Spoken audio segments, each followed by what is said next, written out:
کہ صحافیوں کو بلائیں اور ان کو باقی ہمارے لوگوں کو بلائیں، تو چیف جسٹس آف پاکستان نے انکار کر دیا تھا، جس میں عمران ریاض کا نام سب سے آگے تھا۔ تو مجھے بتائیں، ارشد شریف کا معاملہ سب ان کے سامنے تھا۔ تو اس حوالے سے تو جو اگر ججز کی فیملی کے ساتھ یہ ظلم ہو سکتا ہے تو ہمارے ورکرز کے ساتھ کیوں نہیں؟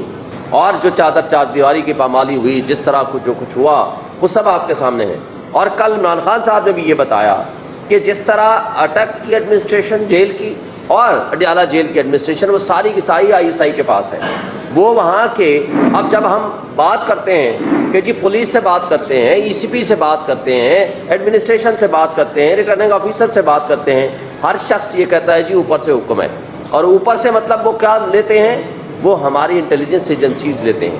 اور جو اس خط نے پوائنٹ آؤٹ کیا ہے، یہ پاکستان کی تاریخ کا ایک المناک باب ہے کہ جہاں منصف جنہوں نے 25 کروڑ عوام کو انصاف دینا ہے، ان کے حقوق کا تحفظ کرنا ہے، ان کی فیملی کے حقوق کا تحفظ یا ان کے حقوق کا تحفظ کون کرے گا؟ انہوں نے ایک انسیڈنٹ لیا ہے، اور یہ بھی لکھا ہے کہ ڈسٹرکٹ جوڈیشری کے ججز کو بلا کر ISI کے دفاتر میں ان سے انٹروگیٹ کیا جاتا ہے، ان کو انسٹرکشنز دی جاتی ہیں کہ آپ اس طرح کا فیصلہ کر لو اور اس طرح کا آرڈر کر لو۔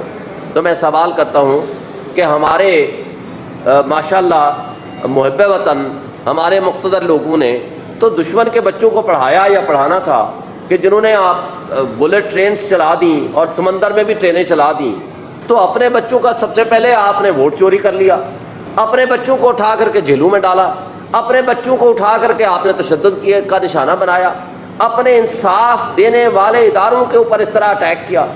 تو کیا یہ پاکستان، کیا دنیا کی 1000 سال کی تاریخ آپ اٹھا لیں، جس ملک جس معاشرے میں انصاف نہیں ہوتا، نہ وہ ملک ترقی کرتا ہے نہ وہ قومیں ترقی کرتی ہیں۔ آج آپ کے اوپر مس ٹرسٹ کرتا ہے آپ کا اوورسیز، جو آپ کا بیک بون ہے، جس نے آ کر یہاں انویسٹمنٹ کرنی ہے، وہ انہی حرکتوں کی وجہ سے نہیں کرتے، اس لیے کہ جن عدالتوں نے ان کو انصاف دینا ہے کہ وہ خود انصاف کے متلاشی ہیں۔ تو آج مجھے یہ بتائیں کہ کس طریقے سے آپ ملک کی معیشت کو بہتر کریں گے؟ اور پھر سب سے بڑھ کر قابل افسوس اور سب سے زیادہ شرمناک بات افسوس سے کہنا پڑتا ہے، وہ یہ ہے کہ وہ کٹ پتلی وزیر اعظم اور وہ کٹ پتلی لوگ جنہوں نے فارم 45 کے ذریعے یہاں اقتدار پہ قبضہ کیا ہے، ڈاکہ زنی کی ہے، انہی لوگوں کی مدد سے، جن کو وہ اپنے آپ کو ان کی آنکھ کا تارا کہتے ہیں۔ مجھے بتائیں شہباز شریف کے الفاظ، ایک تو وہ الگ بات ہے کہ وہ کہتا ہے بیگرز آر ناٹ چوزرز، وہ خود بھی بیکاری ہے اور قوم کو بھی بیکاری بنانا چاہتے ہیں، دوسری طرف وہ کہتا ہے میں اپنے ملک کی اسٹیبلشمنٹ کا آنکھ کا تارا ہوں۔ تو جن کے خلاف آپ نے انکوائری کرنی ہے، تو جو آپ کو مسلط ہماری قوم کے اوپر کیا ہے ریجیکٹڈ لوگوں کو، وہ کس طرح free fair and transparent investigation کر سکتے ہیں؟ پھر یہ گورنمنٹ کی منظوری سے ہوگا، پھر وہ رپورٹ آئے گی، گورنمنٹ کے پاس آئے گی، وہ چاہیں تو پبلش کریں چاہیں تو نہ کریں۔ تو ایک مجھے بتائیں 6 سٹنگ ججز کے لوگوں کو تو سیکیورٹی نہیں ہے، تو کیا وہ سنگل جج وہ انصاف کر سکے گا ان 6 ججز کے ساتھ؟ صرف 6 ججز کا معاملہ نہیں ہے، یہ پورے پاکستان کی جوڈیشری کا ایشو انوالو ہے۔ پوری جوڈیشری کو کس طریقے سے آپ انڈر دی کارپیٹ ڈالنے کی یہ تو ایک سازش ہے کہ آپ جو ایک کسی ریٹائرڈ بندے کو بٹھا دیں گے اور وہ گورنمنٹ لائے گی، اپنی مرضی کی وہ ریکمنڈیشنز لائیں گے اور اپنی مرضی کے وہ چاہیں گے تو پبلش کریں گے چاہیں تو نہ کریں گے۔ اور 2 مثالیں اسی قاضی فائزہ صاحب کی ہمارے پاس موجود ہیں۔ میمو گیٹ سپریم کورٹ نے جوڈیشل کمیشن بنایا جس کی سربراہی قاضی فائزہ کے پاس تھی، اور کوئٹہ انسیڈنٹ جس میں وکلاء شہید ہوئے تھے، سپریم کورٹ نے جوڈیشل کمیشن بنایا جس کی سربراہی قاضی فائزہ صاحب نے کی تھی۔ اور ایک چھوٹی سی، حالانکہ وہ غلط بات تھی کہ آڈیو لیکس کسی کے نہیں کر سکتے، آڈیو لیکس کے اوپر اسی گورنمنٹ نے پچھلے سال ایک کمیشن بنایا جو سٹنگ ججز پہ مشتمل تھا، جو قاضی فائزہ صاحب اور چیف جسٹس اسلام آباد ہائی کورٹ اور chief justice Balochistan high court کی سربراہی میں تھا۔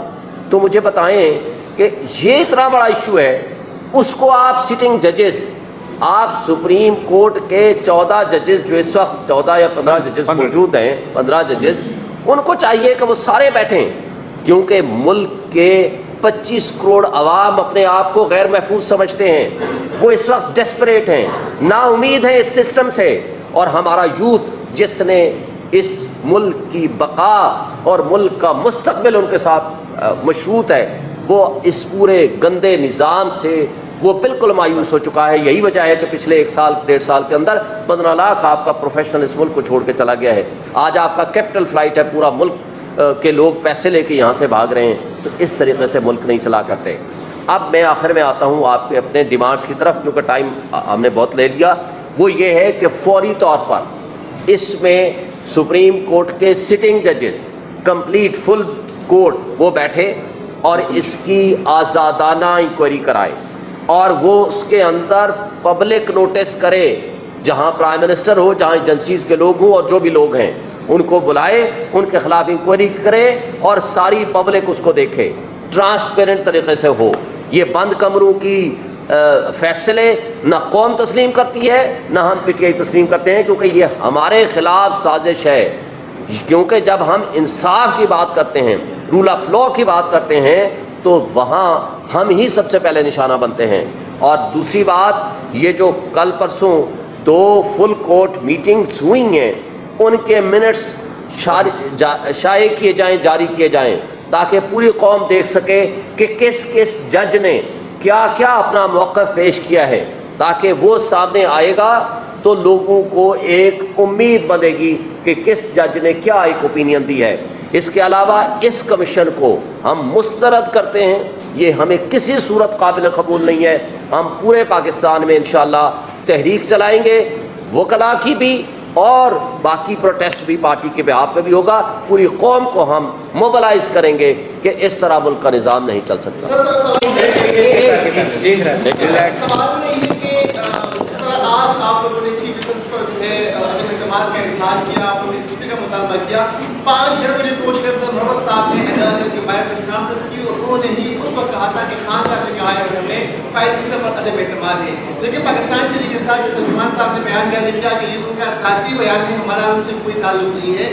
تو اگر اس وقت آپ اس پر عدم اعتماد کرتے تو نام سے بلے کا انتخاب کا نشان چھن جاتا، نہ اس طرح کے فیصلے ہوتے۔ کیا آپ سمجھتے ہیں کہ ماضی میں جو فیصلے کیے تھے وہ غلط تھے؟ یہ سوال آپ کا بنتا ہی نہیں ہے جی۔ میں نے وہ آپ کس کمیونیکیشن کی بات کر رہے ہیں کہ ہم نے کہا جو کوئی ریلیز نہیں کی تھی ہم نے وہ کمیونیکیشن نہیں، آپ دیکھ لیجیے، نکال لیجیے نا اس کو سوال جی ملک صاحب۔ یہ وہ کافی فائز ہیں جن کے خلاف پاکستان تحریک انصاف نے ریفرنس دائر کیا تھا۔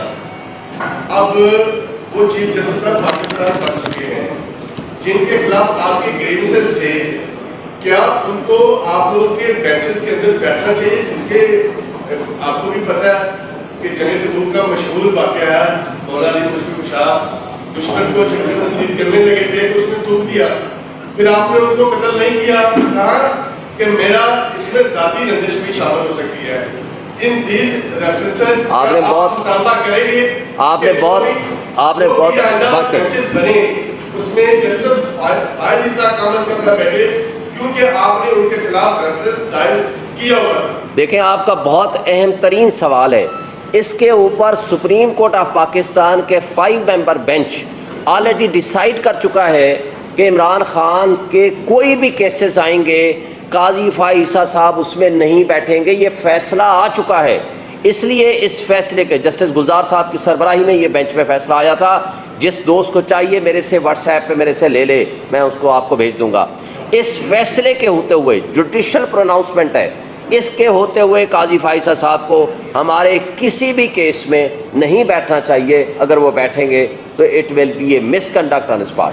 شیخ صاحب یہ بتا دیجیے کہ ملک کے جو طاقتور ترین لوگ ہیں، چیف جسٹسز ہیں دونوں، آپ ان کی بات کر چکے ہیں، مختلف حقوقی اخلاق ہیں، وزیر اعظم کو آپ لوگ مانتے نہیں ہیں، امید کس سے؟ امید ہمیں ان منصفوں سے ہے جو میجورٹی میں ہیں لیکن ان کو انصاف کرنے کا موقع نہیں دیا جا رہا۔ آج بھی ہم یہ ہم کس سے مطالبہ کر رہے ہیں؟ ہم full court of supreme court of Pakistan سے مطالبہ کر رہے ہیں کہ وہ بیٹھیں، پبلک کے سامنے پبلک ہیئرنگ کریں، پبلک کے سامنے سارا سچ سامنے آنا چاہیے۔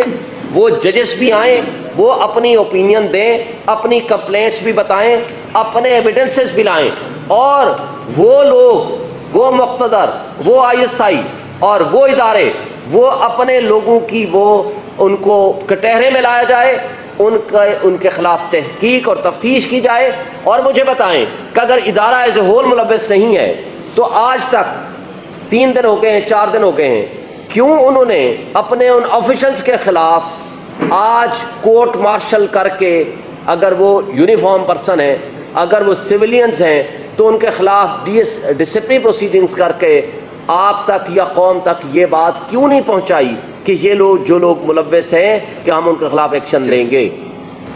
ہاں جی, آپ کو مس کر رہے تھے ہم. آپ نے ایسا لگ رہا ہے کہ صرف میڈیا کی حد تک آپ بیان دے رہے ہیں, عملی طور پر ان کے خلاف کچھ نہیں کریں گے, جیسا کہ ماضی میں ہمیں یہ نظر آیا کہ انہیں کے سامنے درخواستیں لگائی گئی, انہیں کے سامنے پیش ہوئے. یا سائبر کیس سمیت متعدد جو کیسز چیف جسٹس اسلام آباد ہائی کورٹ کے سامنے ہیں, آپ بائیکاٹ کرنے جا رہے ہیں, اور عملی طور پر قاضی فائز عیسیٰ کے سامنے آپ کی پارٹی پیش نہیں ہوگی آج کے. دیکھیں, پہلی بات تو یہ ہے کہ آپ بائیکاٹ کر کے ہمیں سزا دلوانا چاہتے ہیں. ہم اس سسٹم کے اندر رہتے ہوئے اپنے حقوق کا پوری طرح تحفظ کریں گے. ایک بات طے ہے, اسی سسٹم کے اندر رہتے ہوئے ہم نے اپنے تمام حقوق کا تحفظ کریں گے, پہلی بات. دوسری بات, ہم نے جو کہا ہے آپ نے پریس کانفرنسز, ہمارا پشاور میں سب سے بڑی ریلی ہوگی انشاءاللہ پرسوں اتوار والے دن, اور انشاءاللہ تعالی ہم اس وقت جو انصاف کے نظام کے اوپر جو لوگ قابض ہیں, 19 کو پنڈی میں, 21 کو کراچی میں اناؤنس ہو گئی ہے, انشاءاللہ ہم اس پہ پوری طرح ود فل فورس ہم اس کو بہرحال اس نظام انصاف پہ جو حملہ ہوا ہے اس کو انڈر دی کارپیٹ نہیں جانے دیں گے. شرائی صاحب اسی سسٹم کے اندر ہی رہے کہ ہم الیکشن میٹنگ شروع ہو. Thank you sir, thank you. Meeting شروع ہو.